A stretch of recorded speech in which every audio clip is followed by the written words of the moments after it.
goodness. Okay. Oh, that was too much.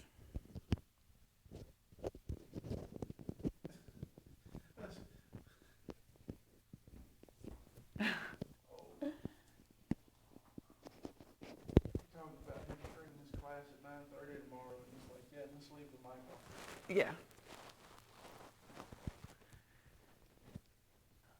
Lesson learned. Tough stuff.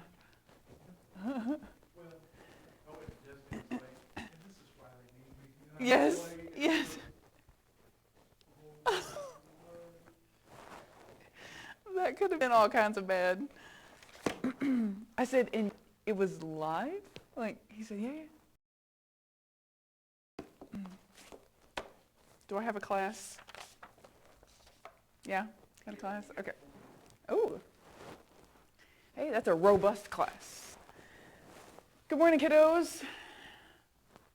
Happy Thursday.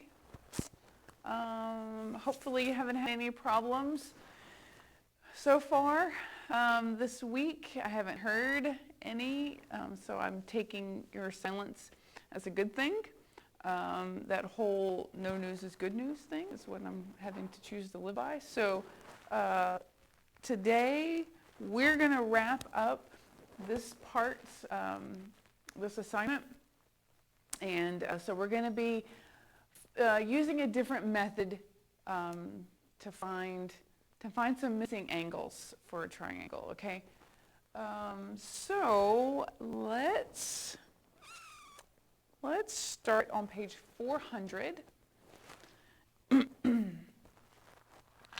there are two examples that we're going to go over today. So let's just kind of read that little paragraph right above example 8.3c, just to see if there's anything in there that I need to clarify for you.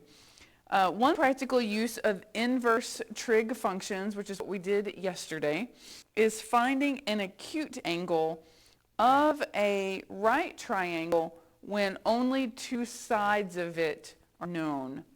To find the angle, first identify the known sides in respect to that angle, whether they're adjacent, opposite, or hypotenuse. And then we're going to write the formula for the function, whether it's sine, cosine, or tangent, depending on what we have. Like if we have opposite and adjacent, we would use tangent.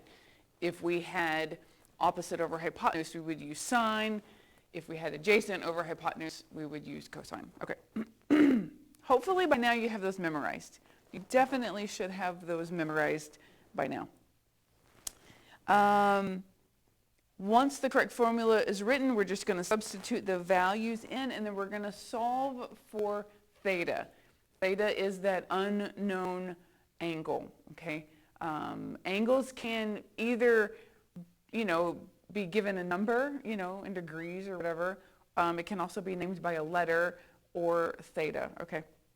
So, and you've done all of that. So example 8.3c looks like this. So here is our right triangle, and I have a 5 here, a 13 here, and theta is right here. Okay, so this means this is our reference angle. And so all I have to do is, and what we're trying to do is we're trying to find the measurement of that angle, okay? So I know two parts of this triangle, okay? So all I have to do is identify what they are, okay? So in relation to this angle, theta, I have opposite and I have hypotenuse.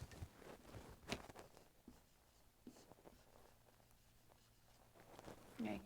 That tells me which trig function to use, okay? Since I have opposite and hypotenuse, I know that I have to do sine.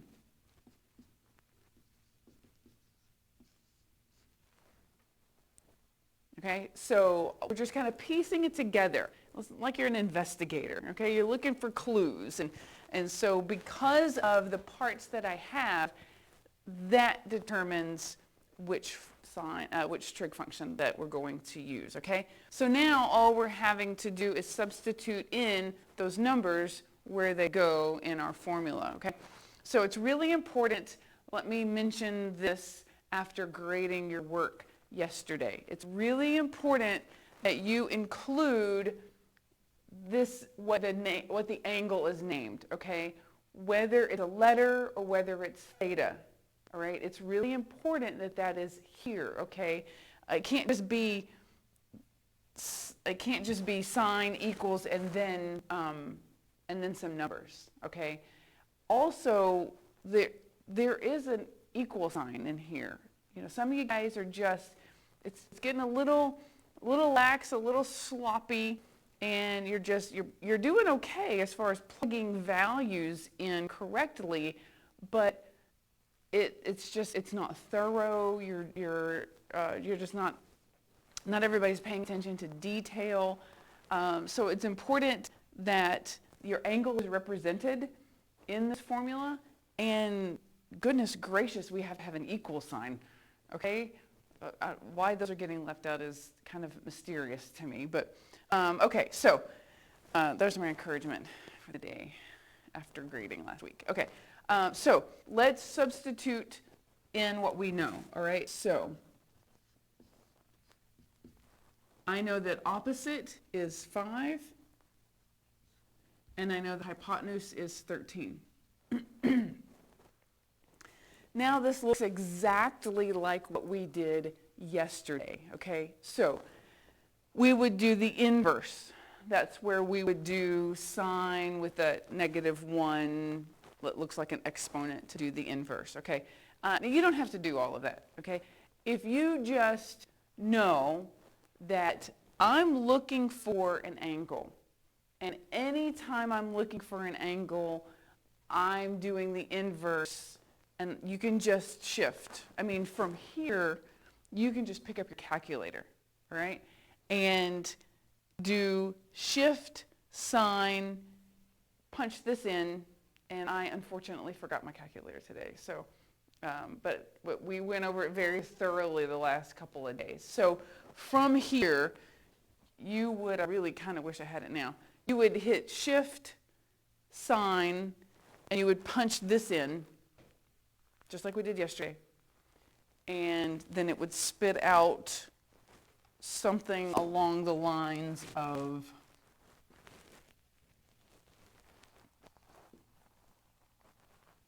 six, 1, 9, 8. I don't know what it is fully because, again, I don't have my calculator. Okay, so your instructions also say to round to 3 decimal places.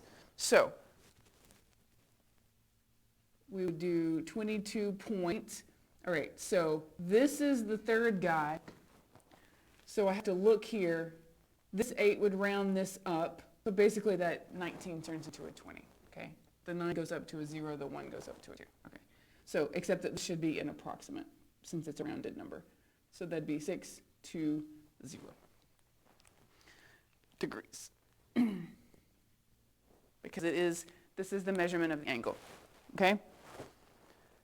If you have any questions, throw them at us right now, because we only have one more example to go over.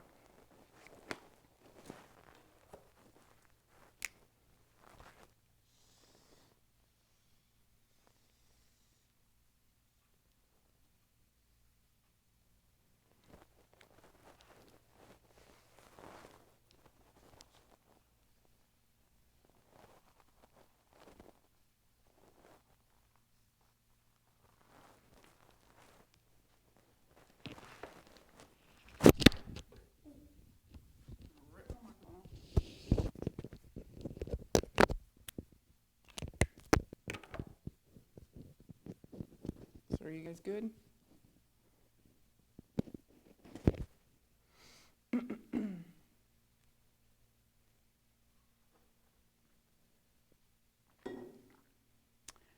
All right, well, let's go over the last example, and then I'm going to cut you loose. I mean, I wish that I had you in here working, and so you could be working and asking questions while you're working on your assignment.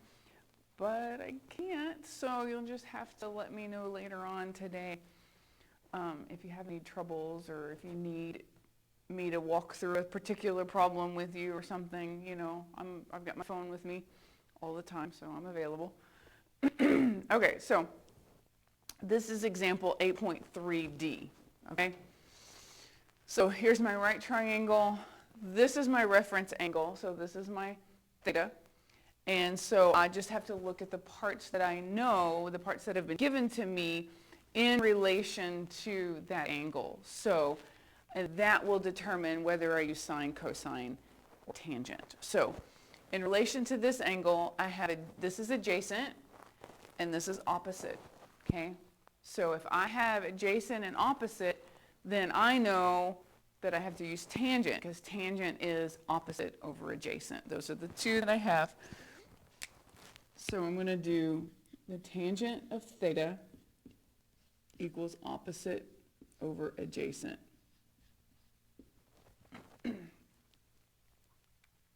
Okay, again, don't forget to represent your angle, and these formulas have equal signs. Okay.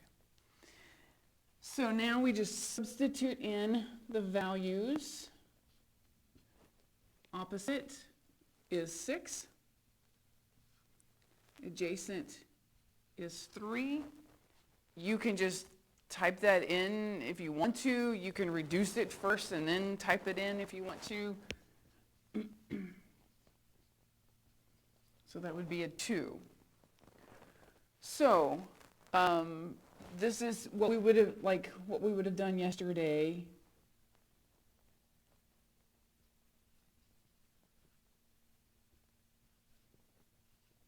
Okay, but you don't have to do all that, you know, if you don't want to. You can just from here, I'm just showing you. So you can, if you understand what it is that you're doing from here, you can put your pencil down and pick up your calculator and hit, since I'm looking for an angle, I'm looking for the measurement of an angle in degrees, I know that I have to shift tangent, okay? I have to use the inverse to find that. If you like doing it like we did yesterday, do it like we did yesterday, okay? You can write out the inverse, you know, this inverse got rid of this, isolated theta, you know, and then you type this into your calculator, all right? So whichever you're more comfortable doing, makes no difference to me, but I should at least see down to here, okay? This would be the first stopping point, okay? So a minimum, I need to see down to here, all right? So if you stop here, then you just hit shift tangent 2 equals, it's going to spit out a long string of numbers. So this one would be 63.4349, whatever. Keeps going. I'm running out of board. Okay, so then 3 decimal places. So this would be theta is approximately 63.43, and then this is the guy that is either going to stay a 4 or go up to a 5. This 9 moves him up to a 5. Sorry, I kind of ran out of room. Hopefully you can see it okay. But it's in your book. It's the same thing that's in your book. This is an example. So, all right, so that's all that we're going to go over today, unless you guys have any questions. So your assignment for today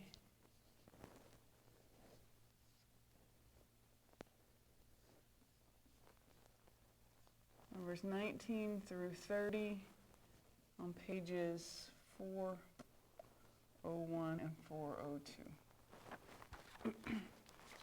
I do have to, let me do this while I'm thinking about it. I do really have to commend you guys.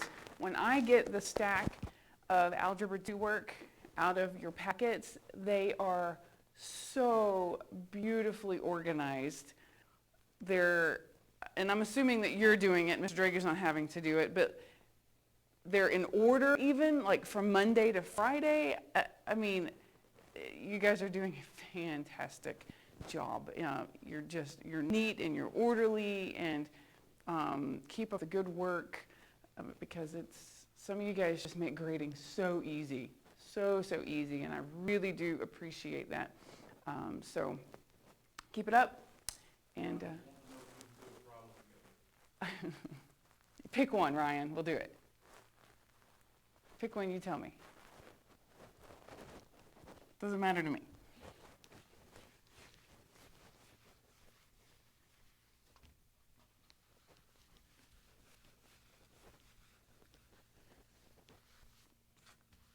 I'd be happy to do one with you. Okay. Let me find it. 19. All right, here we go.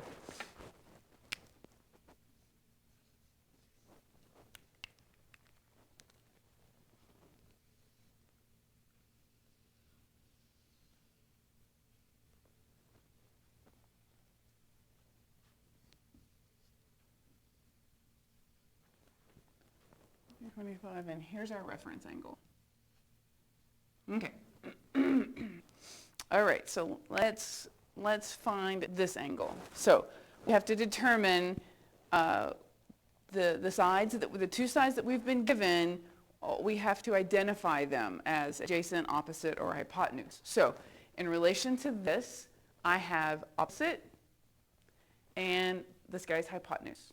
Okay, so I have opposite and hypotenuse. That means that I'm going to use sine, right? Because sine equals opposite over hypotenuse. So now all we have to do is substitute them in.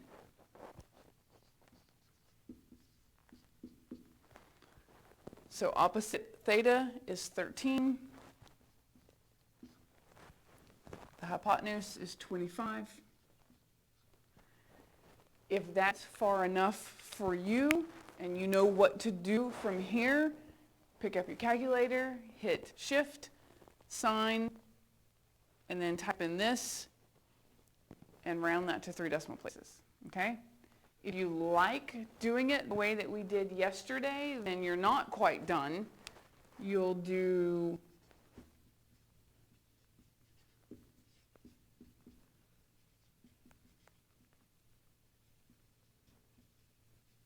this. This inverse gets rid of this, and then you'll put this into your calculator.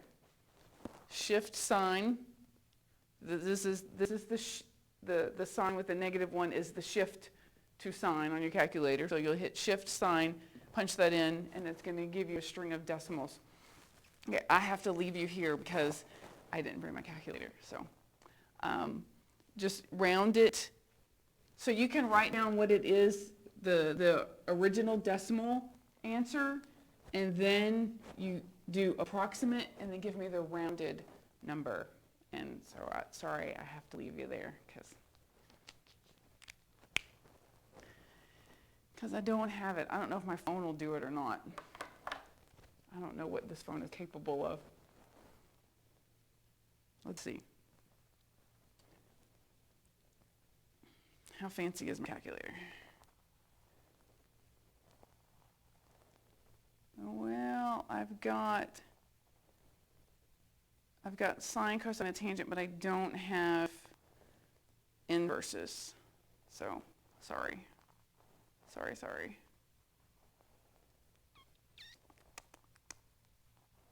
Can't help you. I don't see a shift. Is there a second? Oh, okay. Hang on. I'm with you. I got 2 arrows. Okay. All right. So let's do the inverse of sine. 13. Oof. Let's see if it'll let me do this. Let me get creative here. All right, hey. We're in business. We're in business. Okay, so this is 31.332251497.6. Okay. Hopefully y'all got the same thing. And so now I have to round. Okay, so I have to have three numbers behind. So I go from equals to approximate because it's going to be a rounded number. 31 point, okay, so 1, 2, 3. So this is the guy that's either going to stay at 2 or go up to a 3. So I look here. Since that is below a 5, he gets to stay at 2. And don't forget to tell me that that is degrees. Okay, a lot of, it's not so much that the work is difficult, I don't think, but it is a discipline in paying attention to details, being very thorough in your work, and meticulous in your work, and just be really attentive. Okay, be attentive to the detail work in this. Don't get careless or sloppy or lazy just because the math is easy. Okay, just because the actual work is easy. Don't let that just allow you to slough off. Okay, keep it thorough, and really take pride in your work here. Okay, so there you go. There's 19, and so you should be good. Should be good. So we'll meet here tomorrow and do some work together. It should be on that page. There's a review, and some of it's pretty old, so we'll work through some of those problems together, no problem. And then I will prep you for a quiz on Monday. And I hate that there's such a huge time lag between like when you're actually doing the work and the quizzes, but I want to be able to grade your work before throwing the quizzes at you. I want to make sure that you're getting it before a quiz comes your way. So like the quiz, this is 8.3 and we're finished with it, but the quiz that you're doing on next Monday is like 8.2, because I wanted to grade 8.2. And so you're just going to have to remember to go back. So I'll make sure that you know what to expect on the quiz. We'll go over that tomorrow. So if there's nothing else, then I'll cut you guys loose today.